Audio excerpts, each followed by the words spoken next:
an incredible piece of art. I cannot believe it was made in the 50s. I wonder what it must have been like to be an artist 70 years ago making a painting. It's something you might ask yourself when you find a painting that's 7 decades old. The unique thing about this painting is that you can ask the artist, because she's still alive, and she lives on 19th Street here in New York. Her name's Carmen Herrera. By the time I'm done with this, the audience is going to understand what it was like for female artists to face and battle gender bias during most of the 20th century in the art world. You'll find out how an artist, even someone very meaningful, can end up hiding in obscurity for 50 years. And you're also going to find out how perseverance led one woman, Carmen Herrera, to have her first major museum exhibition after 80 years of making art. Now this piece right here, Equilibrio, this is not 70 years old. This is something that she made just 2 years ago in 2017. She's 102 years old when she made this piece of art. Carmen Herrera was discovered in 2004, but discovered is a really interesting way to put it because she had already been making art next to many of her friends and peers in the 50s and 60s, people such as Ellsworth Kelly, Barnett Newman, and also Mark Rothko. Now, you might have heard of some of these three people because they're some of the luminaries in the art field through the 50s, 60s, and 70s, and they're some of the most well-renowned artists of the 20th century. They're also all men. Now, one of the great compliments of her life was that she was actually compared once to Leisha Clark, who made this wonderful piece in 1957. Thing is, Carmen Herrera was doing art like this 10 years before she was. Now, through things such as Lines of Sight, a book written by the Whitney Museum of American Art, published specifically about Carmen Herrera, and also an art forum portfolio done by Sarah K. Rich from Penn State University, you find out a lot about Carmen Herrera's life and about some of the obstacles that she faced. Now, one of the things that might be really interesting to know is that this is a very indicative, the original piece that you saw, Equilibrio, was very indicative of her artwork. Lots of clean lines and empty spaces. She was a trained architect. But in the late 1940s, she traveled to Paris with her husband and was really immersed in the Paris Bauhaus movement in the late 40s and early 50s before moving back to the States and working with some of the luminaries and friends that she had that we talked about before, like Barnett Newman and Ellsworth Kelly. These people introduced rational abstraction into the art world. Now, as she progressed through her career, she was constantly told that she wasn't going to be able to show.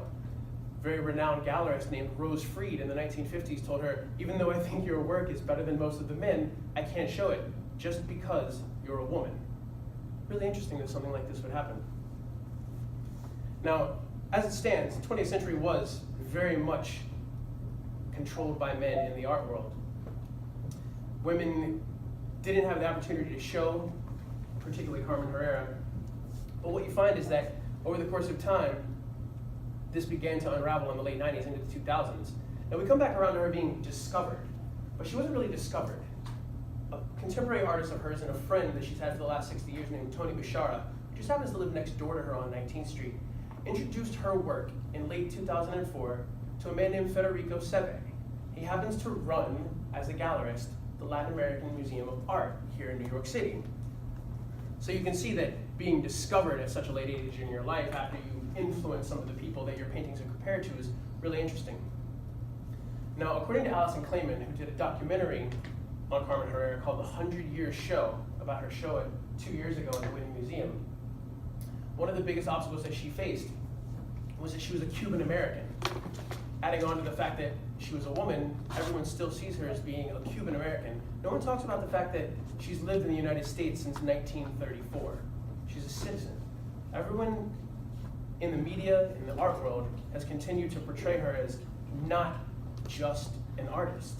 They're always attaching labels of gender and emigre status and things that limit the fact that she's been really, really instrumental in bringing about some of the clean lines that abstract rationalism introduced to the art world.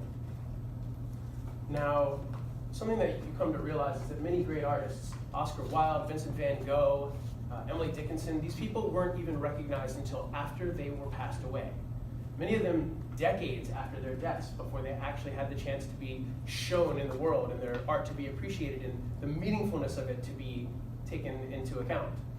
But thankfully, for someone like Carmen Herrera, who's had the chance to show all of her artwork this late in life, we don't have to worry about that with her because she was discovered while she was still here.